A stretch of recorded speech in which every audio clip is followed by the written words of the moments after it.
اعوذ باللہ من الشیطان الرجیم، بسم اللہ الرحمن الرحیم، الحمد للہ رب العالمین، الصلاۃ والسلام علی سیدنا و نبینا و طبیب قلوبنا و شفیع ذنوبنا ابی القاسم محمد اللہم صل علی محمد و آل محمد وعجل فرجہم۔ عزیزان گرامی قدر، سامعین محترم، ناظرین گرامی قدر، جیسا کہ ہمارا یہ ماہ مبارک رمضان میں پروگرام دروس کا چل رہا ہے، ماہ مبارک کی برکت، مغفرت اور رحمت کے مہینے کے لحاظ سے، تو آج ہمارا اس محفل کا 5واں جو ہے درس لیکچر جو ہے وہ جاری ہے، اور اس کے اندر ہم مختلف طریقوں سے یعنی احادیث سے اور روایات و آیات سے جو ہے وہ استدلال کرتے ہوئے ہمارے محترم قبلہ حجت الاسلام والمسلمین علی محمد رضوانی صاحب قبلہ جو ہیں وہ اس چیز میں بڑے جو ہے وہ انتہائی احسن انداز سے، بڑے اچھے انداز سے جو ہے چیزوں کو بیان کرتے ہیں، احادیث کو لے آتے ہیں، واقعات کو لے آتے ہیں، آیات کو لے آتے ہیں کہ اس ماہ مبارک رمضان کے اندر ہمیں ان لمحات سے، ان ماہ مبارک کی گھڑیوں سے کیسے فائدہ اٹھانا چاہیے، استفادہ کرنا چاہیے کہ ہم اپنی زندگی کے اندر بھی اس کا اثر دیکھیں اور اپنے ارد گرد، ہمارے ارد گرد کا ماحول جو ہے اس کے اندر بھی اس کا اثر ہو۔ کہ آپ ماشاءاللہ دیکھتے ہیں کہ جو ہی ماہ مبارک رمضان آتا ہے تو اس کی ایک اپنی رونق ہوتی ہے کہ وہ بندہ کہ جو کبھی بھی مسجد میں نہیں گیا وہ بھی آپ کو مسجد میں نظر آتا ہے، یعنی واقعاً یہ خدا بند متعال کی طرف سے ایک بہت بڑا انعام ہے۔ اور واقعاً جو ہے جس طریقے سے قبلہ صاحب فرما رہے تھے کہ شیطان کو جو ہے وہ باندھ دیا جاتا ہے، تو واقعاً اس بندے کے اوپر اللہ کا کرم ہوا ہے کہ وہ بندہ کا جو کبھی مسجد میں نہیں نظر آتا ہے وہ بھی ماہ رمضان المبارک میں جو ہے مسجد میں نظر آ رہا ہے، دعائیں کر رہا ہے، مناجات کر رہا ہے۔ تو یہ واقعاً خدا کا لطف ہے کہ خدا نے بندوں کے دلوں کو اپنی محبت کے لیے نرم کر دیا ہے، اور یہ زمینہ فراہم کیا ہے کہ ہر بندہ جو ہے وہ اپنی استطاعت کے مطابق جو ہے وہ اس ماہ مبارک رمضان سے جو ہے وہ اجر اور معنویت کو جو ہے وہ اپنے لیے اکٹھا کر رہا ہے۔ بسم اللہ الرحمن الرحیم، رب ادخلنی مدخل صدق و اخرجنی مخرج صدق واجعل لی من لدنک سلطانا نصیرا۔ اللہم صل علی محمد و آل محمد وعجل فرجہم۔ سب سے پہلے میں شکر گزار ہوں اور خداوند متعال کا جنہوں نے ہمیں توفیق دی کہ آج مومنین کے سامنے دوبارہ ہماری ملاقات ہو اور اسی طرح کہ دوبارہ آپ کے ساتھ ہماری زیارت ہو۔ تو یہ ایک لطف الہی ہوا کرتا ہے کہ یہ شامل حال ایک عنایت ہے، ایک لطف پروردگار کا کہ ہمیں ہر وقت طلب کرنا چاہیے، اور دعا گو ہیں ان مومنین مومنات کے لیے جو ہمارے برنامے کو اور واقعاً اس کی نشر و اشاعت کے حوالے سے بھی تشویق و ترغیب کرتے ہیں اور آگے بھی اس کو نشر کر رہے ہیں، تو خداوند متعال ان کو اجر عظیم عطا فرمائے۔ اسی طرح جو مومنین و مومنات اس عالم دنیا سے رخصت ہو گئے ہیں، اس بابرکت مہینے کے صدقے پروردگار ان کی قبروں پہ رحمت نازل فرمائے۔ تو اس سے پہلے ایک نقطہ خدمت میں عرض کروں کہ جیسا کہ سید جان نے یہ جملہ فرمایا ہے، یہ خداوند کی پروردگار کی طرف سے یہ رحمتوں کا مہینہ ہے جس میں بارشیں اتر رہی ہیں، قطرات رحمت نازل ہو رہے ہیں، ہر بندہ اپنے ظرف کے مطابق اس سے کسب فیض کر رہا ہے۔ تو جو جتنا ظرف زیادہ ہو اتنا زیادہ کسب فیض کر رہے ہیں۔ تو لہٰذا پہلا نقطہ یہ ہے کہ ہمارا ظرف جو ہے، اندرونی ظرف قلب جو ہے، اس کو ہم وسیع کریں تاکہ اس بابرکت مہینے میں ہم زیادہ سے زیادہ رحمت الہی سے مستفید ہوں۔ تو اس رحمت پروردگار سے جو ہے ہم زیادہ سے زیادہ کسب فیض حاصل کریں۔ جیسا کہ مسلسل جو آپ نے فرمایا ہے گفتگو اسی سلسلے کو ادامہ دیتے ہوئے کہ خود پیغمبر گرامی نے جو خطبہ دیا ہم جو ہیں ان جملوں سے آغاز کرتے ہیں کہ فرمایا یا ایھا الناس انہ قد اقبل الیکم شہر اللہ بالبرکت والرحمت والمغفرہ، اے لوگوں تمہاری طرف جو ہے بابرکت مہینہ آیا ہے اور رحمت والا مہینہ آیا ہے، مغفرت والا مہینہ تمہاری طرف آ گیا ہے۔ اب اپنے ظرف کو بڑھاؤ اور اس سے کیا کرو، استفادہ کرو۔ لہذا مختلف اس ٹاپک پہ گفتگو ہوتی رہی ہے۔ آج کے جو کلمات ہیں نورانی جو ہیں پیغمبر اکرام کی زبان اقدس سے جو جاری ہوئے ہیں تو کیا کمال کے الفاظ ہیں۔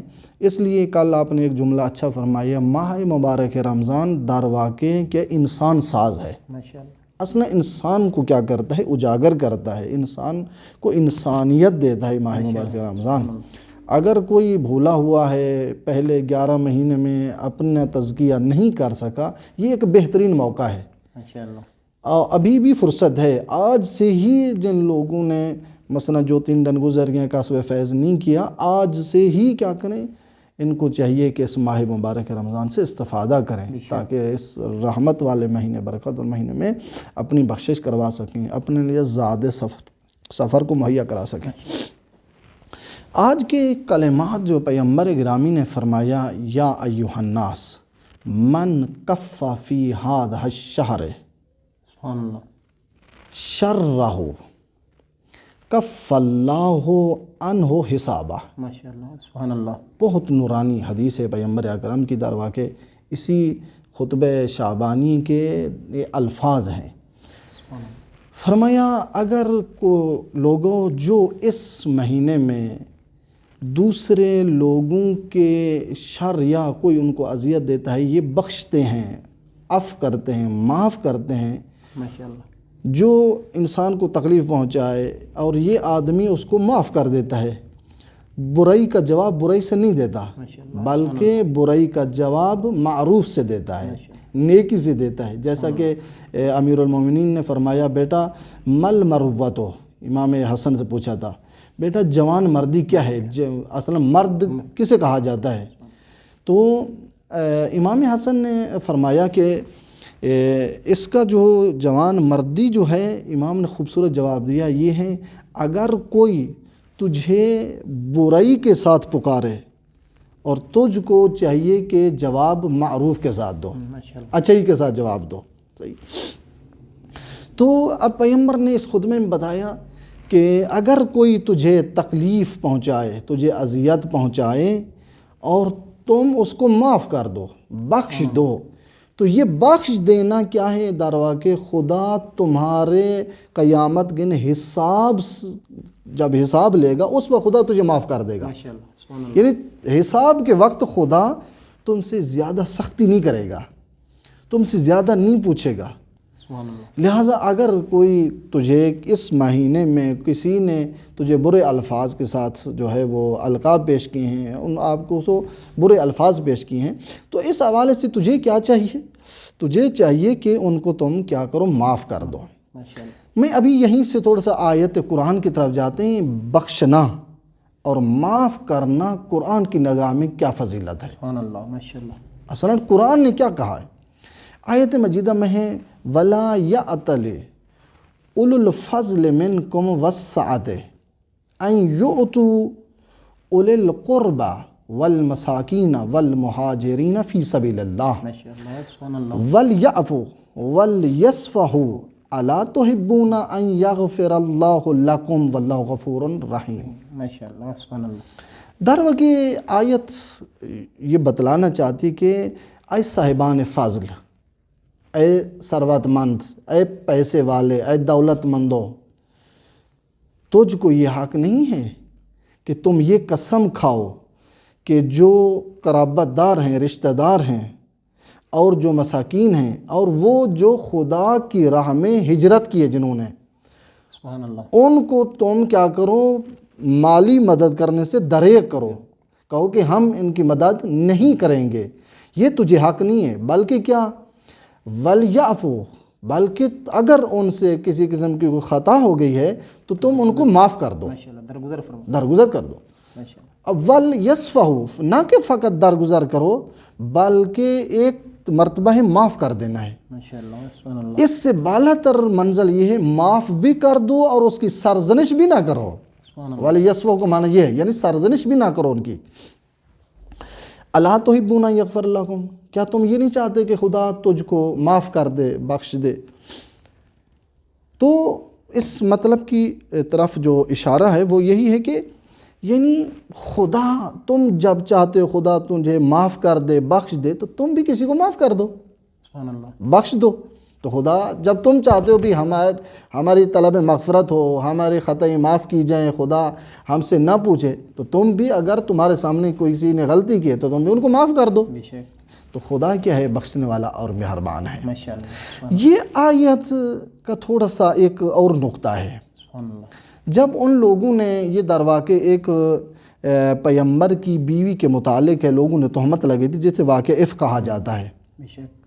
تو تہمت لگی تو خدا نے اس کی پاکیزگی کی گواہی دے دی، اور جب پتہ چل گیا کہ یہ جھوٹ ہے، تہمت تھی، اور اس کی صداقت کی گواہی بھی قرآن نے دے دی، تو اب جو وہ مالدار لوگ تھے نا، پیسے والے افراد تھے، ان کو پتہ چل گیا جن لوگوں نے تہمت لگے، جو افراد تھے وہ درواقع ان طبقات سے تعلق تھا جو فقیر لوگ تھے۔ یہ درواقع ان کی کمک کرتے تھے، یہ پیسے والے یا مالدار لوگ، اس لوگوں کی جنہوں نے تہمت لگائی۔ جب یہ آشکار ہوا، عیاں ہوگی کہ ان لوگوں نے کیا کیا، تہمت لگائی ہے، تو مالدار لوگوں نے کہا اب ہم قسم کھاتے ہیں ان کی مدد نہیں کریں گے، ان کی مدد ہم نہیں کریں گے۔ تو اس طرح صورت نازل ہوگی، کہا اے صاحبان ثروت، اے پیسے والے، اے دولت مندو، یہ کس نے تجھے حق دیے؟ اگر ان نے خطا کی ہے تو انہوں نے توبہ بھی کی ہے، ماشاءاللہ، توبہ کر لی، انہوں نے معافی مل گئی۔ اب تجھے حق نہیں ہے کہ جس طرح پہلے تم ان کی مدد کرتے تھے اب ہاتھ روک لو، نہیں، بلکہ اسی طرح ان کی مدد کرو جس طرح پہلے ان کی مدد کیا کرتے تھے۔ ماشاءاللہ، تجھے حق نہیں ہے۔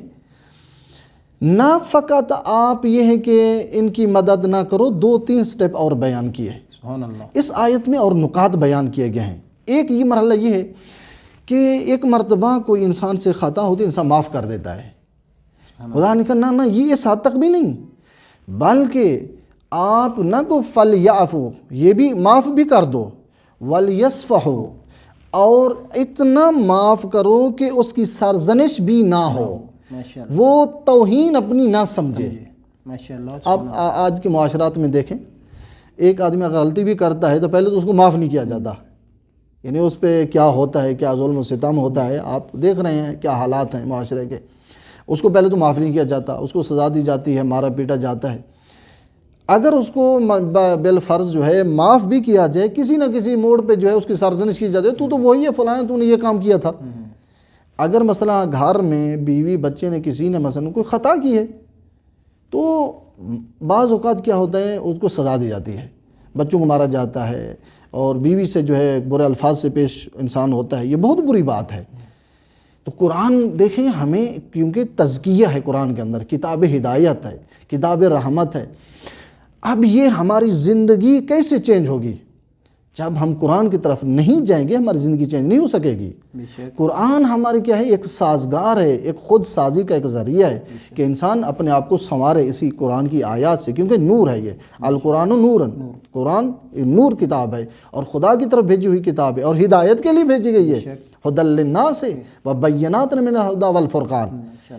اصلاً یہ ہدایت کے لیے آئی ہے، لوگوں کی تربیت کے لیے آئی ہے یہ کتاب، تو ان سے استفادہ کیا جائے۔ لہٰذا اگر گھر میں یا رشتہ داروں میں کسی قسم کو تنازع ہو جاتا ہے، انسان ہے، ہو جاتی ہے خطا، تو انسان، قرآن کہتا ہے دیکھیں اگر کسی قسم کی کوئی اختلاف ہو گیا ہے تو درگزر کر دو، عفو کر دو، معاف کر دو، بلکہ فراموش کر دو کہ انہوں نے غلطی کی ہے، یاد بھی نہ کرو اس کی غلطی کو۔ بعض اوقات یہ ہمارے معاشرے میں، ہمارے اندر یہ مصیبت جو ہے پائی جاتی ہے کہ ایک چھوٹی موٹی بات پہ جو پرانی اس کی غلطی کو یاد دلایا جاتا ہے۔ یعنی کہ بعض اوقات ایسا ہوتا ہے کہ ایک بندے نے جو ہے وہ غلطی کی ہے، گناہ کیا ہے، تو اس کو اللہ کی بارگاہ میں اس نے توبہ کر لی ہے، اور اب لوگوں کی نظروں میں وہ جو ہے وہ گر گیا ہے، لوگوں کی نظروں میں گر گیا ہے، لیکن خدا جو ہے وہ ایسا رحیم اور کریم خالق ہے کہ وہ جس بندے نے گناہ کیا ہے اس کو جب معاف کرتا ہے تو پھر اس کو کبھی بھی جتاتا نہیں ہے۔ لیکن ہم دنیا والے جو ہیں وہ ہماری نگاہ یہ ہے کہ جب ہماری نگاہ میں ایک مرتبہ کوئی بندہ جو ہے گناہ کر بیٹھا، کوئی اس سے غلطی سرزد ہو گئی، کیونکہ ہم خطا کار ہیں، گناہ گار ہیں، تو خداوند متعال جو ہے وہ غفور بھی ہے، رحیم بھی ہے، اپنی رحمانیت کا پردہ جو ہے وہ ستار العیوب بھی ہے۔ پتہ نہیں کتنے ہمارے گناہوں کو اس نے اپنے ستاریت کے لبادے میں جو ہے وہ چھپایا ہوا ہے، اور ہم گناہ گار لوگ جو ہیں وہ، میں کسی جگہ پہ پڑھ رہا تھا کہ اگر معصومین علیہ السلام کا فرمان ہے کہ اگر لوگوں کو آپ کی حقیقت زندگی کا پتہ چل جائے تو لوگ جو ہے وہ آپ کے ساتھ مصافحہ کرنا، تو کیا اگر فوت بھی ہو جائیں پھر بھی آپ کو دفن تک نہ کریں۔ اللہ اکبر۔ لیکن ہر بندہ گناہ گار ہوتا ہے، گناہ اس سے سرزد ہوتے ہیں۔ جب انسان سے گناہ سرزد ہو جائے، وہ اللہ کی، وہ خدا اور اس کا معاملہ جب وہ خدا کے ساتھ ڈائریکٹ ہو جائے، یعنی خدا کی بارگاہ میں جا کے گڑ گڑا کے اپنی توبہ کرے، اپنے گناہ کے اوپر پشیمان ہو، اپن کہ یہ خدا مجھ سے یہ غلطی ہو گئی ہے تو اس کے اوپر میں تیری بارگاہ میں توبہ کرتا ہوں، تو خدا تو غفور رحیم ہے۔ دنیا والوں کے دروازے جو ہیں وہ 24 گھنٹوں میں کبھی بند ہو جاتے ہیں، کبھی کھلتے ہیں، لیکن وہ خالق اکبر ایسا ہے کہ جس نے ہر وقت اپنا دروازہ کھلا ہو رکھا ہوا ہے۔ توبہ تائبین کرنے والوں کے لیے جو ہے وہ، توبہ کرنے والوں کے لیے خدا نے اپنا جو دروازہ ہمیشہ کے لیے کھلا رکھا ہے۔ سبحان اللہ۔ جیسا کہ آپ نے اس مطلب طرف اشارہ کیا، ایک حدیث بھی ہے، اسے بالکل آپ کے الفاظ کی درجہ ترجمانی ہے، تو وہ حدیث کیا ہے؟ ایک مرتبہ خدا نے حضرت موسیٰ بن ابراہیم، حضرت موسیٰ علیہ السلام کو کہا کہ آپ جہاں فلاں بستی میں ایک جنازہ پڑا ہے، لوگوں اس کی طرف نہیں جا رہے، جا کے تو میرا نبی اس کا جنازہ پڑھ۔ واہ ماشاءاللہ، سبحان اللہ۔ میرا ایک عبد اور میرا مخلص آدمی اس دنیا سے چل گیا ہے، تو آپ جا اس کا جنازہ پڑھ۔ اب حضرت موسیٰ روانہ ہوئے، ایڈریس پوچھتے اس بستی میں پوچھا، بھئی آج کوئی آپ کا کوئی قضیہ ہوا ہے، کوئی آدمی فوت ہو گیا ہے؟ کسی نے کہا کہ ہاں وہ ایک عورت تھی جو فاحشہ تھی، لہٰذا وہ فاحشہ تھی، وہ اسی وجہ پہ پورے محلے میں مشہور تھی، تو وہ کل رات جو ہے فوت ہوئی ہے، لوگ اس کے جنازے پہ حتیٰ کہ اس کو دفن کرنے کے لیے بھی ان کو تیار بھی نہیں ہے، اور ان کو ایک شہر سے باہر اس کی میت کو گرا دیا ہے، وہاں پہ رکھ دیا ہے، لہٰذا نہ کہ غسل ہے، کوڑا کرکٹ پھینک تو وہاں پھینک دیا مثلا۔ تو کہتے ہیں پروردگار آپ نے کس کی طرف مجھے بھیجا؟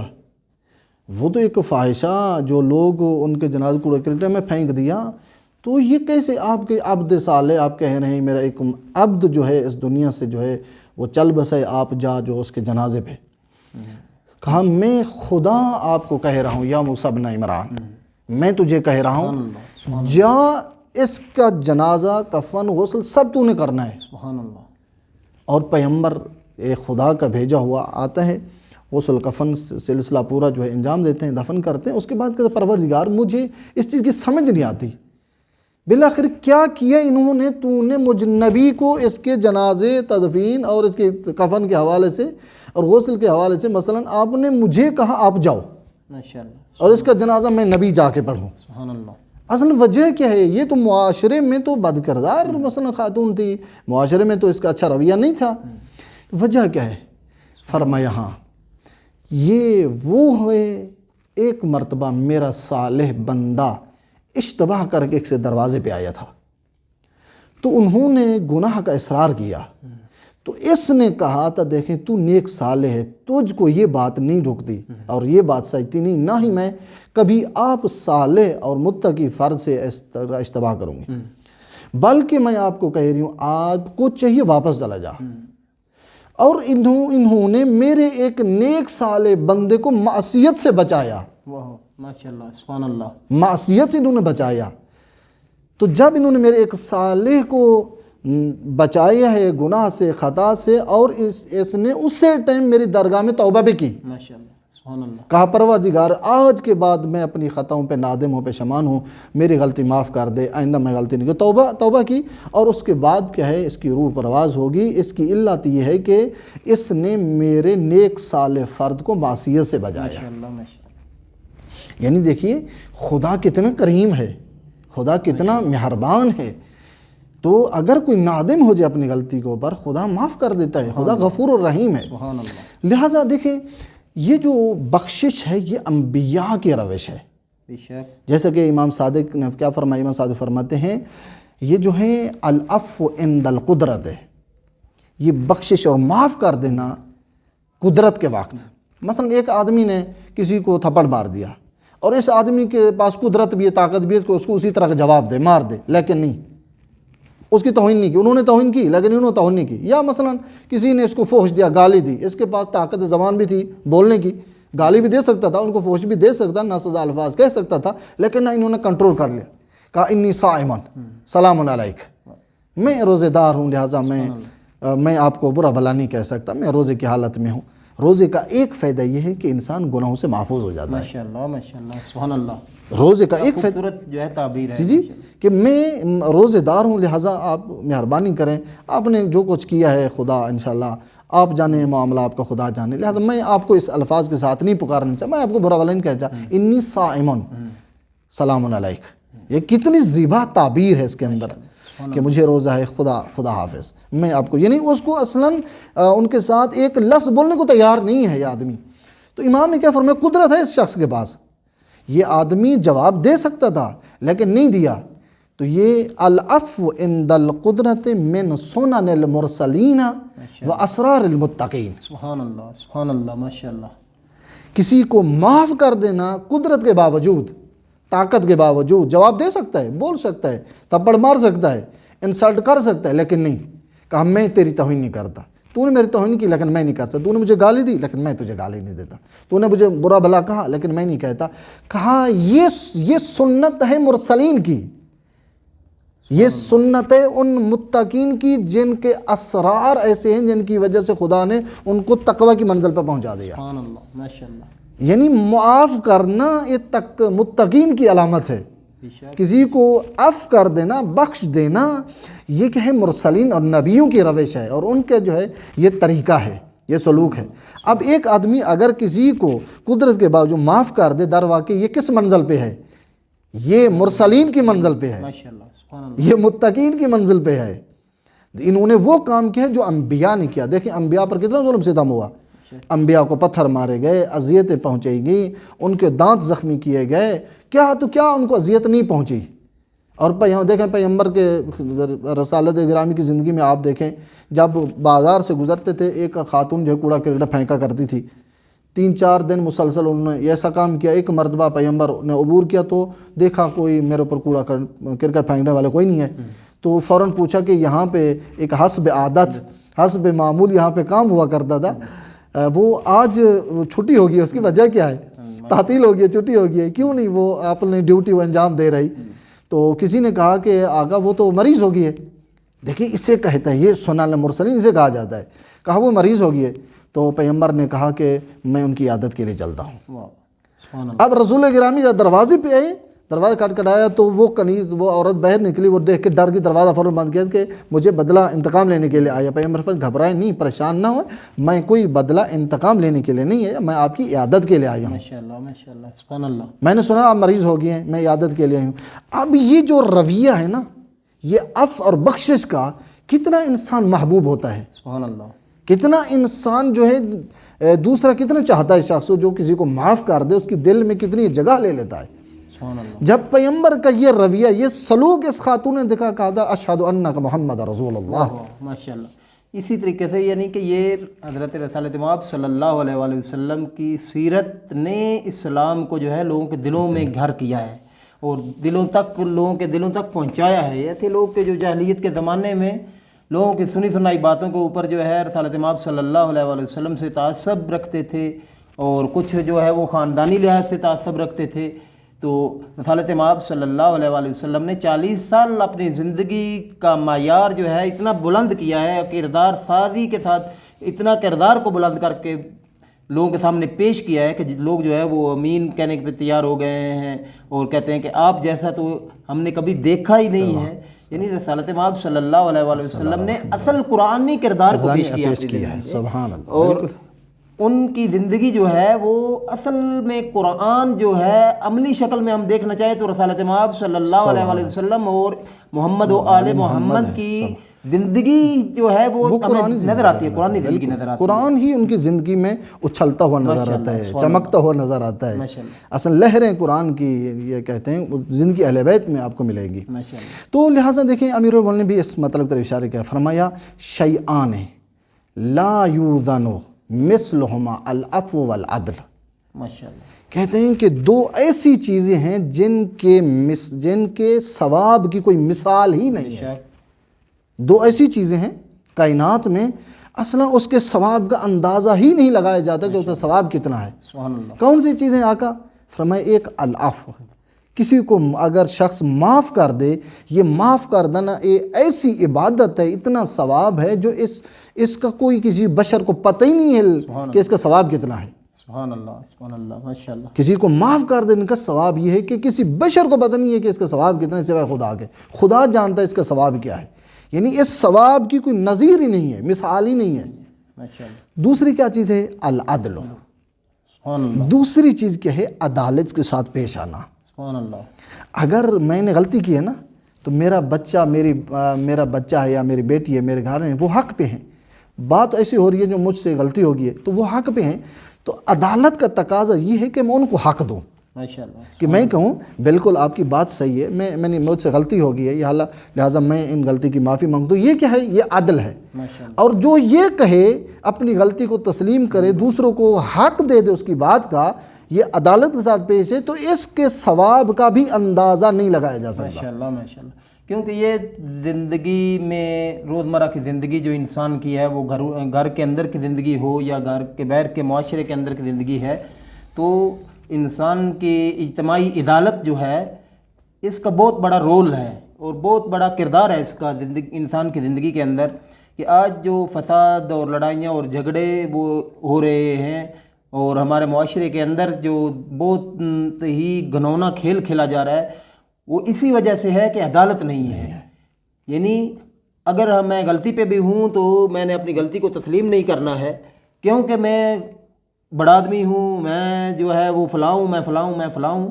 تو خدا کی بارگاہ میں اگر انسان عدالت پیشہ کرے، عدالت کے ساتھ کام کرے، عدالت دوسروں کے ساتھ بھی رواداری کے ساتھ پیش آئے اور ان کے حقوق کو پامال نہ کرے، تو اسی چیز کا نام عدالت ہے. بالکل. یعنی دوسرے لوگ جو ہیں ان کے حقوق جو ہیں ان کا لحاظ کرے، ان کا پاس کرے. تو لوگوں کے دلوں میں گھر کرنے کے لیے عدالت جو ہے وہ بہت بڑی چیز ہے. اور مولا علی علیہ السلام کے بارے میں بھی جو ہے وہ یہی ملتا ہے تاریخ میں کہ مولا علی علیہ السلام کی شہادت جو ہے وہ عین عدل پہ ہوئی ہے. ایسا ہی لشدت عدل. اور مولا علی علیہ السلام امام المتقین جو ہیں وہ اپنی زندگی میں ذرا برابر بھی بے عدالتی کو کبھی برداشت نہیں کرتے ہیں. سبحان اللہ. کہ چاہے مال جو ہے بیت المال کا مال ہو، یہ نہیں ہے کہ بھائی بھی اگر آ جائے کہ میں اس کو زیادہ دے دوں اور دوسروں کو جو ہے وہ پیچھے رکھ دوں. تو مولا علی علیہ السلام نے اپنی زندگی میں اصلی نمونہ جو ہے، عملی نمونہ پیش کیا ہے کہ کس طریقے سے ہم جو ہے وہ عدالت کو برپا کر سکتے ہیں. کیونکہ اگر وقت کا بادشاہ جو ہے، وقت کا خلیفہ جو ہے، وہ اپنی زندگی میں عدالت کو برپا کرے گا تو نیچے والی بخود وہاں پہ عدالت جو ہے وہ آ جائے گی. اور آج بھی مولا علی علیہ السلام کی زندگی کے نمونے جو ہے ہم دیکھتے ہیں کہ ان کے گھر کے اندر عدالت کیسی ہے، اجتماعی عدالت کیسی ہے. تو آج مولا علی علیہ السلام کے فیصلے جو ہیں وہ دنیا سنتی بھی ہے اور دیکھتی ہے. جب مولا علی علیہ السلام کو زندگی کو دیکھتی ہے، ان کے جو ہے وہ تاریخ ہسٹری کو پڑھتی ہے، تو پھر اش کر اٹھتے ہیں کہ مولا علی علیہ السلام کی زندگی ہی وہ زندگی ہے کہ جو انسان کے لیے اصلی رہنما ہے، کہ انسان جو ہے وہ اس زندگی کے اوپر کامیاب طریقے سے عمل کر سکتا ہے. یہ مسئلہ ہے آج جو جیسا کہ آپ نے اشارہ بھی کیا ہے، یہ اکثر جو فساد ہمارے گھروں میں مومنین میں جو ہے یہی ہے، بے عدالتی کی بنا پہ. یعنی حقدار کو حق نہیں دیا جا رہا. سبحان اللہ. اور بیوی ہے، بچے ہیں، خاندان ہے، بھائی ہے، بیٹی ہے، بہن ہے، جس کا حق ہے. اصلاً آپس میں مومنین میں بھی یہی ایک آفت ابھی جو سب سے بڑی ایک آفت جو آ گئی ہے اور لوگوں کے درمیان یہ آفت رائج ہو گئی ہے، ایک معمول سمجھ لیا ہے، اس کی طرف اصلاً کو توجہ ہی نہیں ہے. لہٰذا ایک آدمی کو پتہ ہے میری غلطی ہے، یہ سر ہی اس کو معلوم غلطی ہے، پھر بھی ڈٹا ہوا ہے، اپنی غلطی کو تسلیم نہیں کر رہا. نہیں کہہ رہا ٹھیک ہے بھائی میں مجھ سے غلطی ہو گئی ہے تو لہٰذا آپ بالکل آپ کے اوپر حق ہے، آپ حق رکھتے ہیں اور میں غلطی پہ ہوں، لہٰذا اس کو عدالت کا، اگر کوئی انسان اپنی زندگی میں یہ عدالت کو برقرار کر دے تو یہ زندگی قرآنی ہے، زندگی اہل بیت کی زندگی ہے۔ سبحان اللہ۔ اگر انسان آئیڈیل بنائے اہل بیت کی زندگی کو، یقین جانیں قبلہ محترم کہ اس عالم کائنات میں کبھی بھی فتنہ فساد برپا نہیں ہو سکتے۔ یہ جو فتنے ہیں، یہ جو فساد ہیں، یہ لڑائی ہیں، جھگڑے ہیں، یہ کینے اور بغض ہیں، اسی بے عدالتی کی بنا پہ ہیں۔ بے شک عدالت نہیں ہے یہاں پہ، عدل نہیں کیا جا رہا، جانتے ہوئے کہ غلطی پہ ہے پھر بھی کیا ہے، ڈٹا ہوا ہے، اپنے آپ کو حق دے رہا ہے جھوٹا حق دے رہا ہے۔ لہٰذا یہ چیز سبب بنتی ہے کہ لوگوں اور قبیلوں خاندان کو درمیان ناچاکی آ جاتی ہے، فتنے فساد پھیلے جاتے ہیں اور نفرتیں ایجاد ہوتی ہیں، یہ سبب بنتا ہے۔ لہٰذا امیر المومنین فرمائے دو ایسی چیزیں کہ جس کے ثواب کی کوئی نظیر ہی نہیں ہے، ماشاءاللہ سبحان اللہ۔ ایک العفو والعدل، معاف کر دینا، دوسرے کے ہے کسی کو عدالت کے ساتھ پیش جو آنا، بتاؤ انسان خود اپنے ساتھ چاہتا ہے وہی دوسرے کے بارے میں وہ چاہے، سوچتا ہے کہ اس کو بھی اسی چیز کی ضرورت ہے۔ جی ماشاءاللہ تو تھوڑا سا ہم آگے جاتے ہیں۔ ماشاءاللہ۔ جب آگے تھوڑا جاتے ہیں مزید جو ہے ہمیں اور نقطے جو ہے قرآنی اور اہل بیت کی زندگی کے اور نکات ہمیں ملتے ہیں، جیسا کہ مثلا امام صادق علیہ السلام، تو یہ واقعہ ہوا، اور اسی طرح امام سجاد کی زندگی میں ایک واقعہ پیش ہوا، ایک شخص ایک دوسرے کو قصاص کر رہے تھے، تو امام جب پہنچے دیکھا ایک آدمی کو دار پہ لگایا گیا ہے، ابھی اس گلے میں پھندا دینا ہے مثلا، جو اس زمانے کے رائج اعدام کرنا تھا، رائج تھا اس زمانے کے، کیا شیڈول تھا، کیا روش طریقے تھی، اس کی بنا پہ۔ تو امام نے پوچھا ہاں بھی قاتل کون ہے، مقتول کون ہے؟ انہوں نے کہا کہ میں مقتول کا بیٹا ہوں، یہ جو ہے میرے باپ کا قاتل ہے۔ تو امام نے مقتول کے بیٹے کو کہا دیکھیں اعدام سے پہلے میری ایک دو باتیں ہیں، کہا بتائیے۔ امام سجاد علیہ السلام نے فرمایا دیکھیں اس قاتل کا آپ پہ کوئی حق ہے یا نہیں، کوئی احسان، کوئی انہوں نے آپ کی زندگی میں کوئی آپ کے لیے کوئی کام کیا ہو، کوئی حق ہو آپ کی گردن پہ اس کا؟ انہوں نے سوچ کے کہا کوئی اور تو نہیں ہے، لہٰذا انہوں نے کچھ عرصہ مجھے تعلیم دی تھی، یہ میرا مثلا معلم ہے، ٹیچر تھا کچھ عرصے کے لیے، استاد تھا میرا۔ تو امام سجاد نے فرمایا دیکھیں کیا یہ جو کچھ عرصہ انہوں نے آپ کو تعلیم دی، کیا اس کی بنا پہ آپ اس کو معاف نہیں کر سکتے؟ انہوں نے کہا نہیں، انہوں نے میرے باپ کو قتل کیا ہے، میں نہیں کر سکتا۔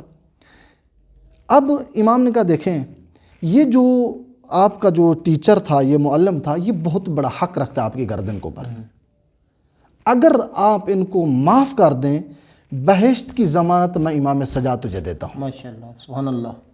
میں تجھے قاتل کو، مقتول کے بیٹے کو کہہ رہے قاتل کے بارے کہ اس کو تو معاف کر دے، اس لیے اس کا بہت بڑا حق ہے آپ کے اوپر، اگر تو اس کو معاف کر دیا تو میں کیا ہے آپ کو بہشت کی ضمانت دیتا ہوں۔ سبحان اللہ۔ اب یہ آدمی سوچنے لگ گیا اب کیا کروں؟ پھر امام کے دیکھیں اگر تو اسے معاف کر دیتا ہے، بہشت کی ضمانت بھی دیتا ہوں، ساتھ آپ کو دیا بھی دلوا دیتا ہوں، دو کام۔ تو یہ خاموش ہو گیا۔ امام اس قاتل کی طرف کہا دیکھ آپ دیا دے سکتے ہیں؟ انہوں نے کہا آقا میرے پاس اتنا تو نہیں ہے، میں کہاں سے یہ دیا دوں، میرے پاس تو نہیں ہے۔ تو امام نے کہا ہاں آپ کے ساتھ ایک میں معاملہ کرنا چاہتا ہوں۔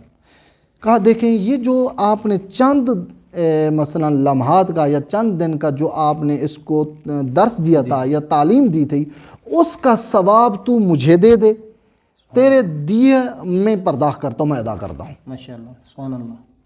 یہ مقتول کا بیٹا سن رہا ہے۔ انہوں نے کہا آقا وہ اتنا ثواب ہے اس ٹیچر کا جو چند دن مجھے انہوں نے جو تعلیم دی تھی، معلم کا اتنا امام کی نگاہ میں اتنا بڑا فضیلت اجر ہے، یعنی یہ جو چند دن مجھے تعلیم دی تھی اس تعلیم کا اتنا اجر ہے کہ تم اس کے ساتھ معاملہ کر رہے ہو۔ امام نے کہا اگر آپ جان لیتے یہ چند لمحے جو انہوں نے آپ کو تعلیم دی، اس تعلیم کا اجر کیا ہے، تو تقاضا نہ کردا۔ اور جب امام کی زبان سے انہوں نے یہ الفاظ سنے نا، فوراً بے ساختہ کیا کہا تھا، یا ابن رسول اللہ قد عفوت عنہ بلا دیۃ۔ واہ سبحان اللہ۔ آقا جان میں اس کو معاف کر دیتا ہوں، معاف بھی کرتا ہوں اور دیا بھی نہیں لیتا۔ اگر یہ اجر ہے، یہ ثواب ہے، تو میں اپنے باپ کا قتل اسے معاف کر دیتا ہوں اور دیا بھی نہیں لیتا۔ ماشاءاللہ۔ اب دیکھیں یہ معاف کرنے کا اجر کیا ہے، بخشش کا اجر کیا ہے۔ یہ دو قبیلوں کے درمیان ایک فتنہ کھڑا ہو گیا تھا، اور ایک کلام نورانی امام اقتصاد نے دو قبیلوں کا آپس میں اتفاق اور الفت میں چینج کر دیا۔ یعنی یہ کیا ہے، ایک قرآنی روش ہے۔ لہٰذا اس لیے امیر المومنین کی ایک روایت ہے میں تجاوز عن السیئہ، کسی کی غلطی سے کیا کرو، تجاوز کر دو، یعنی کیا، اس کو معاف کر دو، درگزر کرو، درگزر کر دو، مگر دو حالتوں میں، پہلے تو تجاوز عن السیئہ، اس کو معاف کر دو، لیکن دو صورتیں میں، ان لم یکن سلمن فی الدین، اگر انہوں نے دین میں بدعت نہیں دی، بدعت ایجاد نہیں کی یا بدعت گزاری نہیں کی دین میں، تو پھر اس کو معاف کر دو۔ اگر بدعت گزار ہیں، دین کے اندر فتنے برپا کرنے والا ہے، دین کے اندر نئی شاخیں نکالنے والا ہے، تو پھر اس کی بخشش نہیں ہے۔ ایک یہ شخص جو کیا کرے، جو بدعت ایجاد کرے، مذہب میں نئی چیزیں ایجاد کرے، غلو کو ایجاد کرے، لوگوں نے تفرقہ پھیلائے، لوگوں کو متزلزل کر دے، اس کے عقیدے کو وہ سوچنے مجبور ہو جائے حق کیا ہے باطل کیا ہے، یہ بدعت ایجاد کرے، نئی نئی چیزیں جو ہے ایجاد کر رہا ہے، لوگوں کے اذہان کو جو ہے متزلزل کر رہا ہے، تو اس شخص کی بخشش افنی ہے، اس کو معاف نہ کرو۔ کیا شرط لگئی امام نے، کہا تجاوز عن السیئہ، درگزر کرو ان کے گناہوں سے، مگر دو لوگوں کو جو ہے معاف نہیں کرنا۔ کون سے؟ ایک ان لم یکن سلمن فی الدین، جنہوں نے دین میں بدعت گزاری نہ کی ہو۔ دوسرا کون سا ہے؟ دوسرا ہے او وہنن فی سلطان اسلام، دوسرا وہ شخص جو اسلام کا مسخرہ نہ کرے، دین کی توہین نہ کرے، دین کی اہانت نہ کرے، مسخرہ نہ کرے، شوخی نہ کرے دین کے ساتھ۔ مثلا ایک مثال پیش کرتے ہیں، ایک آدمی نماز پڑھ رہا تھا، کہا دیکھو یہ نمازی ہے، میں نے اس کا مسخرہ کر رہا تھا، اس کی نماز کا، اس شوخی کر رہا تھا، مذاق اڑا رہا تھا اس کی، تو یہ کیا ہے، یہ دعویٰ کہ دین کی توہین ہے، اسلام کی توہین ہے۔ دو شخص کو معاف نہیں کرنا، ایک جو بدعت ایجاد کر رہا ہے دین میں، تفرقہ ایجاد کر رہا ہے، لوگوں کے اذہان کو متزلزل کر رہا ہے، دوسرا وہ شخص جو دین کا مسخرہ کر رہا ہے، دین کی توہین کر رہا ہے، کہتا ہے یہ بڑے نمازی ہیں، جنت میں جائیں گے، چلو یہ جنت تجھے مبارک۔ مطلب اس طرح کے الفاظ کیا ہے یہ آدمی پیش کرتا ہے، اس طرح الفاظ جو ہے بیان کرتا ہے جس میں مسخرہ ہوتا ہے۔ تو لہٰذا کیا فرمایا کہ آپ معاف کر دو ہر گناہ گار کو اگر اس نے خطا کی، لیکن دو شخص کو معاف نہیں کرنا۔ یعنی پس بخشش کے بھی کچھ استثناءات ہیں، یعنی کلی ہر ایک کو بخشنا بھی نہیں ہے، اور یہ بھی نہیں کرنا کہ کسی کو معاف بھی نہیں کرنا، دونوں طریقے غلط ہیں۔ لہٰذا اسلام نے آ کے حد بندی کی ہے، کس کس کو معاف کرنا ہے اور کس کس کو معاف نہیں کرنا۔ تو ایک یہ دیکھ بہترین جو ہے اہل بیت علیہ السلام کی زندگی میں یہ چیزیں ہمیں ملتی ہیں۔ اگر انسان دقیق اہل بیت کی طرف مراجعہ کرے اور قرآن کی طرف جائے تو قرآن نے پیغمبر کو کیا کہا، یا رسول اعراض کر ان لوگوں سے، یعنی اگر کوئی برا بلا کہہ رہا ہے تو آپ اعراض کر دیں، یعنی آپ اس کی طرف توجہ نہ کر، فقط اعراض نہ کر بلکہ کہ والعفو، اور معاف بھی ان کو کر دے۔ اب دیکھیں پیغمبر کی زندگی میں جو پیغمبر کی توہین کرتے تھے، پیغمبر چل کر ان کی خدمت میں جاتے، کہا میں نے اس غلطی کو بھی معاف کیا ہے اور آپ کے حق میں دعا بھی کرتا ہوں کہ خدا آپ کی اس غلطی کو معاف کر دے۔ ماشاءاللہ، سبحان اللہ۔ اور اس کا پیغمبر اکرم صلی اللہ علیہ وسلم کی زندگی کا بہترین نمونہ جو ہے فتح مکہ کے اوپر، یعنی وہ لوگ کہ جو انسان کا جانی دشمن ہوتا ہے، کہ جو انسان کو اس کے وطن سے نکال دے اور اس کے وطن گار بار کو جو ہے وہ چھین لے اس سے، تو رسالت مآب صلی اللہ علیہ وآلہ وسلم جو ہے وہ کوئی سی کے لیے بھی، ایک پرندے کے لیے گھر چھوڑنا مشکل ہوتا ہے، تو ایک انسان تو جہاں پہ بسا ہے، پلا ہے، بڑا ہے۔ تو جیسا کہ آپ نے کہا نا بھائی، ایک اشارہ بھی کیا، تو میں اسی مطلب کہ آنا چاہتا تھا۔ تو دیکھیں بحث ہماری جو ہے قرآن کی اس حوالے سے، بخشش کے حوالے سے انشاءاللہ، تو وہ یہ ہے کہ ایک مرتبہ ایک شخص کا نام ہے جس کا نام ہے اکرمہ ابن ابی جہل۔ یہ شخص کون ہے؟ حالانکہ جب فتح مکہ ہوئی، فتح مکہ 8 ہجری کو، اس کے بعض تو یہاں تک لکھا ہے کہ بعثت پیغمبر کے بعد 21 سال یہ اس آدمی نے پیغمبر پہ ایمان اصل نہیں لے آیا، پیغمبر سے متنفر تھا، شرک میں ہی رہا۔ لیکن ظاہری طور پر فتح مکہ کے بعد ابو سفیان بھی ایمان لے آئے، حتیٰ کہ عمرو عاص بھی کیا ہے ایمان لے آئے ظاہری طور پر، حالانکہ وہ نفاق کی حالت میں تھے۔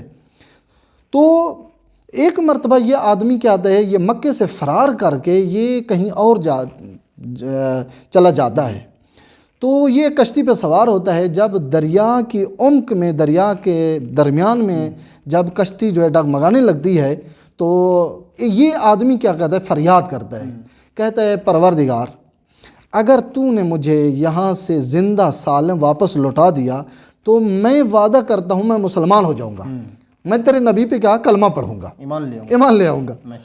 اور یہ اس جو خدا سے تعہد کیا، اور یہ اتفاقاً اس آدمی کو نجات بھی ملے گی۔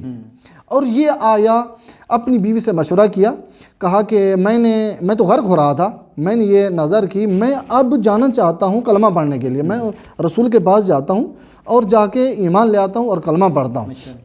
تو اس کی بیوی کے ساتھ یہ روانہ ہوا، پیغمبر خدمت میں آتا ہے۔ اب دیکھیں، جو پیغمبر کو صحیح نہیں جانتا تھا، پیغمبر کا دشمن تھا، بعثت کے بعد بھی سفیان جیسا فرد، عمرو عاص جیسا فرد، وہ ظاہری طور پر کلمہ پڑھے، لیکن اس نے کلمہ نہیں پڑھا، نفرت کر کے فرار کر رہا تھا۔ یہ پوری جو ہے ڈیٹیل، پوری رپورٹ جو پیغمبر کے ہاں پہنچتی تھی، کون کون آپ کے ساتھ ہے اور کون آپ سے متنفر ہے، ڈیلی کی رپورٹ پہنچتی تھی پیغمبر کے پاس۔ پیغمبر کو معلوم تھا یہ کون ہے۔ جب یہ پیغمبر کی خدمت میں آتا ہے، رسول گرامی کہتے ہیں ابشر بالجنہ، سبحان اللہ، آپ جو ہیں بت پرستی اور شرک سے آپ نے اپنی زندگی کو نجات دی ہے اور تو حقیقی زندگی طرف آیا ہے، میں آپ کو بہشت کی بشارت دوں، اور گلے لگایا۔ کہتے ہیں رسول گرامی کا بہت بڑا دشمن نہیں کہا آپ کے لیے دروازہ بند ہے، آپ نہ آئیں۔ اگر ہم یہی چیزیں اپنی زندگی میں اپنائیں تو یقین جانیں ہمارے رشتے، ہمارے تعلق، ہماری فیملی کے یہ فتنے فساد یہ ختم ہو جائیں گے۔ یہ اب بھائی بھائی سے بات نہیں کرتا، بہن بھائی سے بات نہیں کرتی، اور بیٹا باپ سے جدا ہے، باپ بیٹے سے جدا ہے، بھائی بھائی سے جدا ہے، بہن رشتہ داروں سے جدا، یعنی یہ سرکس، یہ سسٹم جو درہم برہم ہو گئی ہے، وجہ یہ ہے کہ ہم نے اہل بیت کی زندگی سے اصل نمونہ زندگی نہیں لی، قرآن سے زندگی قرآنی نہیں لی، اہل بیت کو آئیڈیل نہیں بنایا، جس کی وجہ سے ہم کیا ہے اس معاملات، اس فتنے میں جو ہے غرق ہے۔ آج کا پروگرام انشاءاللہ جو ہے وہ اسی کے ساتھ ہم جو ہے وہ تمام کرتے ہیں۔ تو انشاءاللہ ہم پھر بھی جو ہے وہ ہر روز ماہ مبارک کی برکتوں کے ساتھ اور رحمتوں کے ساتھ، مغفرت والے مہینے کے ساتھ انشاءاللہ آپ سامعین اور ناظرین کی خدمت میں حاضر ہوتے رہیں گے۔